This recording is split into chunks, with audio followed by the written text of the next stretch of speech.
আমাদের বাসার ফ্রিজটা বিক্রি করে দিলাম। আর কেন বিক্রি করে দিলাম, কী কারণে বলবো পরে। খারাপ লাগতেছে আসলে, একটা সংসারের জিনিস সব মিলে। কারণ একটা জিনিস আমরা যখন সবসময় ইউজ করি মহিলা মানুষরা, এটা কিন্তু সংসারের অনেক পছন্দের হয়ে যায় বা একটা পরিবারের সদস্যের মতো হয়ে যায়। তো এই যে ফ্রিজটা যেহেতু বিক্রি করে দিছি, সব খালি করে ফেলছি, একদম পরিষ্কার ক্লিন করে ফেলছি। তো এখন ফ্রিজটা নিতে আসবে। তা আমার কিন্তু এর থেকে খারাপও লাগতেছে। মহিলা মানুষের একটা ফ্রিজ বলেন বা সংসারের প্রতিটা জিনিসের সাথে কিন্তু একটা অন্তরঙ্গ সম্পর্ক হয়ে যায়। পুরুষ মানুষরা যতটুকু না ইউজ করে, তার থেকে বেশি বেশি ইউজ করে হচ্ছে মহিলা মানুষরা। আর সেই জিনিসটাকে যত্ন করে রাখা হইতে শুরু করে, মানে এভরিথিং টেক কেয়ার মহিলারাই করে। তো কি করব, পরিবেশ বা পরিস্থিতি বা সময় আসলে কার কখন যায়, কিভাবে যায় কেউ বলতে পারে না।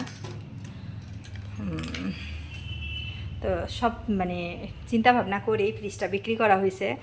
আর ফ্রিজ বিক্রির টাকাটা দিয়ে আমরা কী করছি সেটাও বলবো বিস্তারিত, দাঁড়ান একটু। যাই হোক, দেখতে দেখতে এই যে ফ্রিজটা নিতে চলে আসছে। যাদের কাছে বিক্রি করলাম তারা ফ্রিজটা নিয়ে যাবে। তো আসলে ফ্রিজ কেন বিক্রি করছি বা কী আসে বিষয়ে অনেকেরই জানার ইচ্ছা। আপনারা জানেন যে আমার হাজব্যান্ড একটু অসুস্থ আছে, ও ট্রিটমেন্টের জন্য আমার অনেক টাকা খরচা হচ্ছে। আর ওকে ডাক্তার মোটামুটি মানে তেমন কাজকাম করতেও নিষেধ করে দিছে। সব মিলেই দেখা গেছে যে মানুষ অসহায় অবস্থায় না পড়লে কখনোই ঘরের জিনিস বিক্রি করে না, বিশেষ করে ফ্রিজ, টিভি এগুলা। কারণ একটা সংসারে ফ্রিজ হচ্ছে খুব প্রয়োজনীয় জিনিস। তো এই আর কি, জীবনে সুখও দেখেছি, অভাবও দেখেছি। তো এখন হয়তো সৃষ্টিকর্তা আমাকে অভাবের মাঝখানে রাখছে। সব মিলে সবাই আমার জন্য দোয়া করবেন যেন আসলে আমি এই কঠিন পরিস্থিতি থেকে যেন কাটিয়ে উঠতে পারি। তা আসলে ফ্রিজটা 2 বছর হয়েছে কিনছি, ব্যবহার করছি।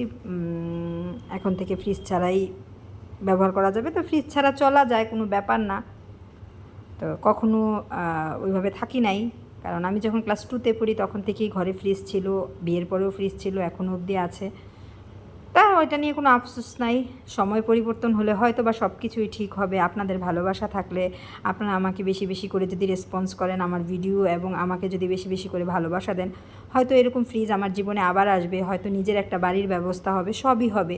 হয়তো সময়ের অপেক্ষা, দোয়া করবেন, আপনারা পাশে থাকবেন, আমাকে সাপোর্ট করবেন, এইটুকুই আর কি চাওয়া আপনাদের কাছে। তো বললামই তো কেন ফ্রিজটা বিক্রি করে দিছি।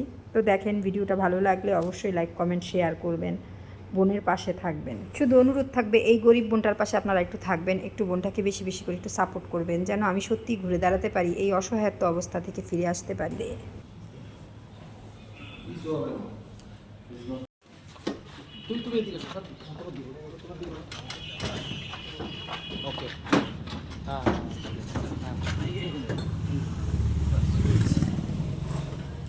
কাগজটা খোলার দরকার নাই, বুঝছিস? যত দেরিতে এই কাগজ খুলবি তত ভালো, বুঝছিস? প্রোটেক্ট এটা, হ্যাঁ। অনেকে খুললে ফেলায়, কিন্তু এটা একটা প্রোটেক্ট, স্পট স্পট মানে। হ্যাঁ, এটা লাগাই দাও। না না, বানাইতে হবে এটা। ফ্রিজ একটা বান দিতে হবে।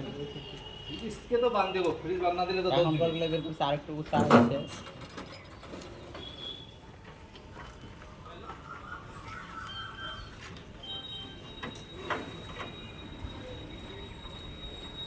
কার্টুনটা দিয়ে দিবেন, কার্টুন দিয়ে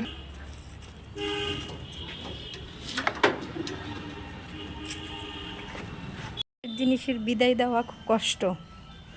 তো ওই যে বললাম, এটা আমার খুব শখের, বা সংসারের প্রত্যেকটা জিনিস খুব শখের।